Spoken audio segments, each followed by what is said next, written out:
Halo semuanya, perkenalkan nama saya Fafedika Rahmawati dari Prodi Ilmu Komunikasi semester 5 Universitas Ampel, Surabaya.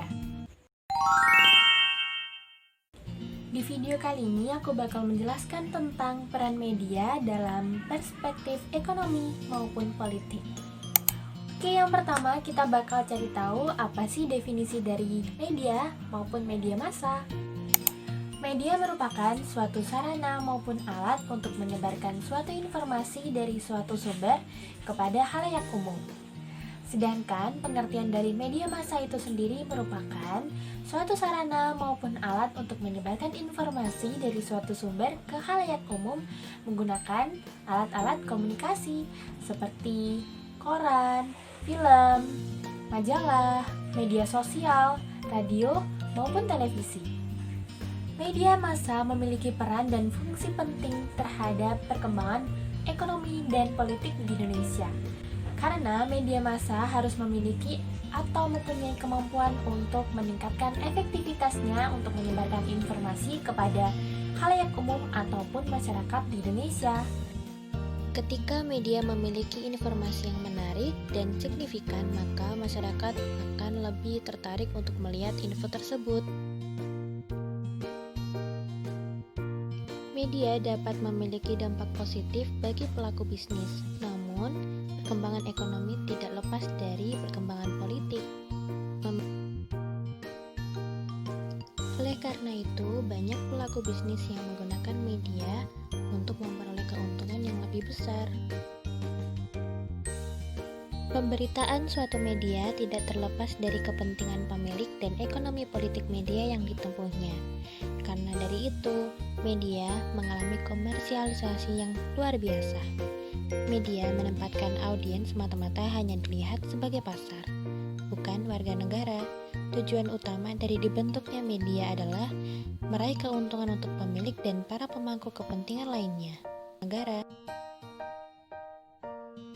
Dari penjelasan mengenai peran media massa terhadap perkembangan ekonomi maupun politik tadi, kita dapat mengambil contoh sebagai berikut. Salah satunya perannya dalam mempromosikan suatu produk, barang maupun jasa dari suatu perusahaan.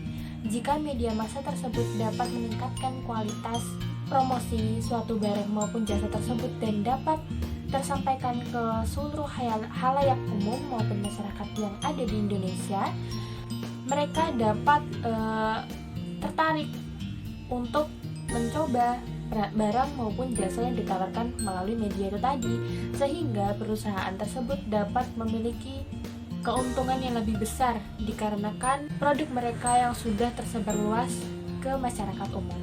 Selanjutnya, contoh peran media terhadap perkembangan politik di Indonesia. Contohnya seperti sekarang ini, yakni pemilihan Pilkada 2020 yang harus tetap terlaksana meskipun dalam keadaan pandemi COVID-19 seperti ini. Yang biasanya pada tahun-tahun sebelumnya, mereka melakukan kampanye umum langsung ke lapangan, terjun langsung ke masyarakat umum. Sedangkan sekarang tidak dapat melakukan seperti itu. Mereka harus lebih banyak bergantung terhadap media sosial maupun media elektronik, khususnya televisi. Karena itu mereka harus menyampaikan visi misi maupun tujuan mereka di media sosial maupun media elektronik tersebut. Dan juga hal itu bisa berdampak negatif maupun positif.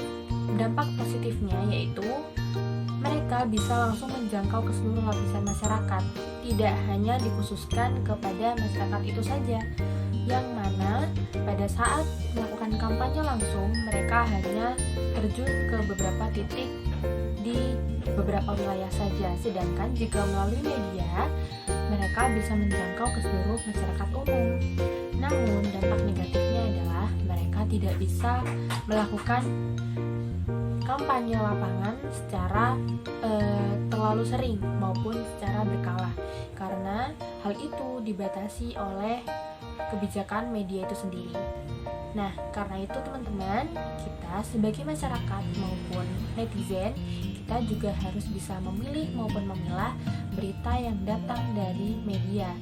Kita juga harus kritis untuk menanggapi media atau berita yang ada di media tersebut, karena belum tentu berita yang terdapat di platform media sosial maupun media elektronik tersebut merupakan suatu hal yang fakta, yang mana bisa langsung kita cerna, bisa langsung kita terima beritanya. Jadi apapun itu kita harus tetap bisa memilih mana yang baik dan mana yang buruk. Oke teman-teman, kita harus bisa jadi netizen yang cerdas. Sekian penjelasanku mengenai peran media dalam perkembangan ekonomi maupun politik di Indonesia. Semoga info ini bisa bermanfaat untuk kalian semua. Assalamualaikum warahmatullahi wabarakatuh. Bye-bye semuanya.